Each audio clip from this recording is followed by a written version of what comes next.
Joe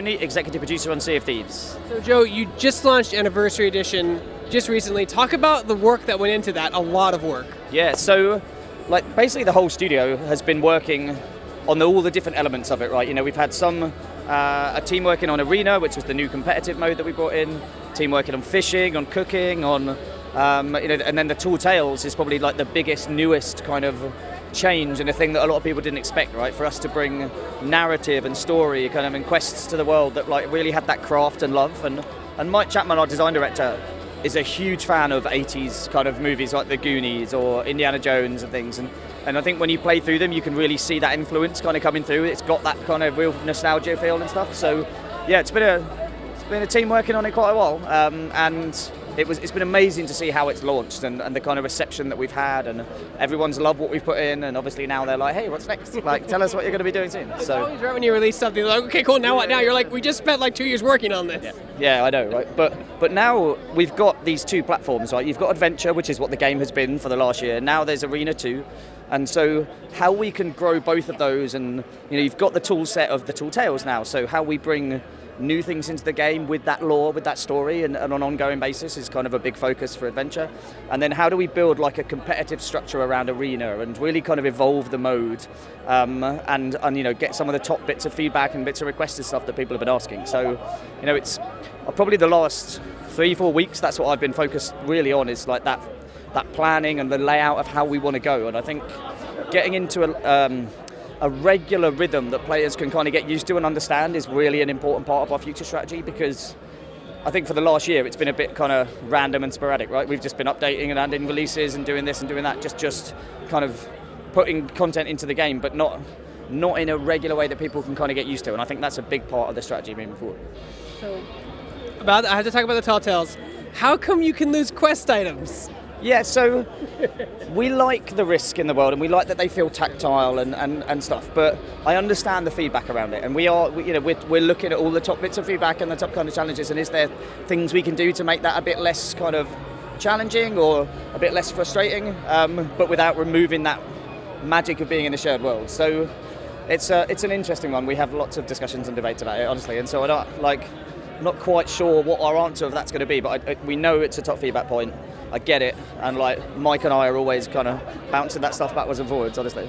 My other question is the white megalodon a myth? I haven't seen it myself, but I'm assured that it's there, and members of our community have definitely seen it. So yeah, but yeah, it's we like that, right? We like the rarity of it and the kind of I just love our community and the memes and the kind of around that, or around the Ruby splash tails, and which honestly, we did a team update the other day where we were talking about Anniversary and how it had gone, and the future planning kind of framework and stuff. And I love going onto Reddit and literally just looking at all the top kind of things, because it's cool that your community, even with things like the Ruby splash tail, which is it's a meme within itself, right? Of just this, it's always that fish, but it's humor and it's fun, and even something that maybe annoys you, people make a joke of and they have fun with it. And I love that that's our community, and it's just I don't think every game developer can say they love going on Reddit every day and seeing what's kind of new and stuff. So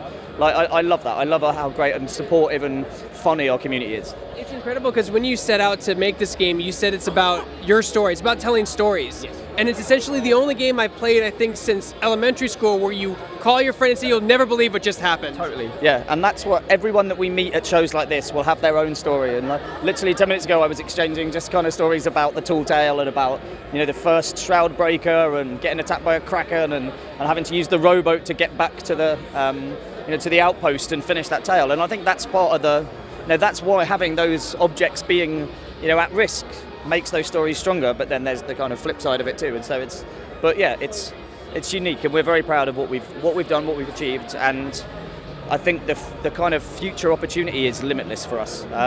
It's a very exciting time.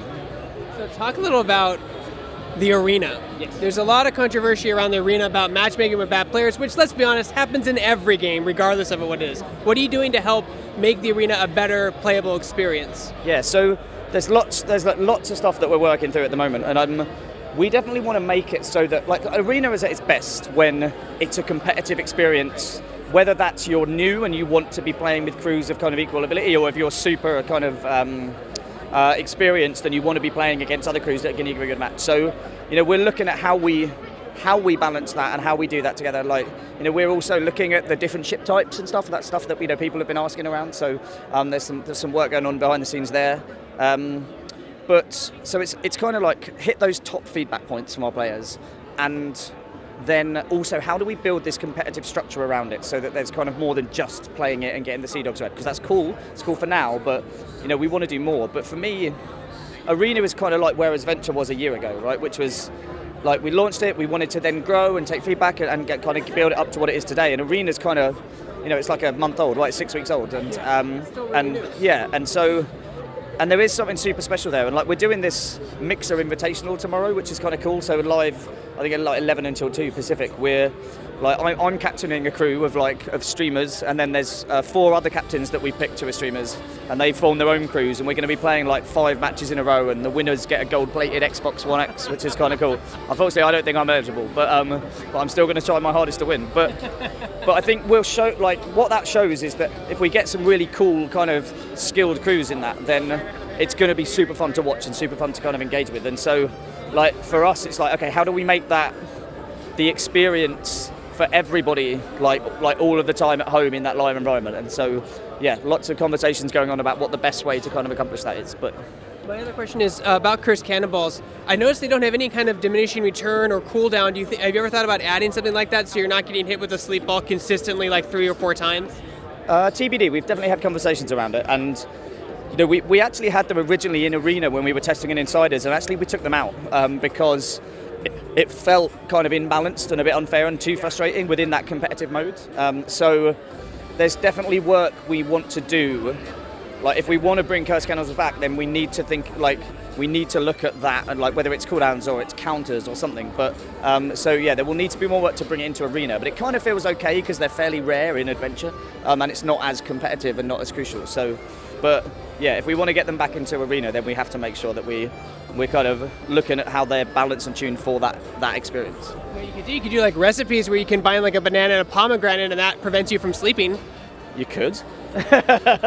Like, Joe, I know you just got the anniversary update, but what's next for Sea of Thieves? Like I said, man, it's about building this competitive structure around Arena. It's iterating and improving, like based on feedback from our players, and it's getting into a regular kind of cadence for the game overall in terms of updates for things that people look forward to, new things to do, new rewards, like and folding lore and excitement kind of into that, right? Like with the tools that we have. So it's I think the kind of next year we'll get into a much more regular rhythm for our game that I think people can look forward to, of when an update's going to be coming out and there's going to be new stuff to do, and we'll always be looking to do things that try and push that social nature, right? Like when we brought in the Reaper's the Reaper's Run kind of voyages, where if you wanted to complete them and get like the rewards, you had to raise your Reaper's mark flag. And so just that first week we did that, the sea was just alive, right, with Reaper's mark flags all over the place, and it was really kind of like tense and hectic and stuff. So things like that we can really do just to mess with the social ingredients of the game. I think in Adventure especially, that like there's just so many options and possibilities there, because the magic of our game is that there's other players out there all the time on their own journeys and adventures, and the more we can bring that stuff together and give people different motivations and stuff, I think we can have a lot of fun. Are we going to ever see more Sea of Thieves Xbox controllers? Good question. Don't know. They're as rare as like grog chests. Yeah, we sold a lot of those. But yeah, I don't know honestly. But I know that there's a lot of demand around it. But yeah, we sold out pretty quick on those, and it was a big list. There was a big order for that. So yeah, it was a very successful controller.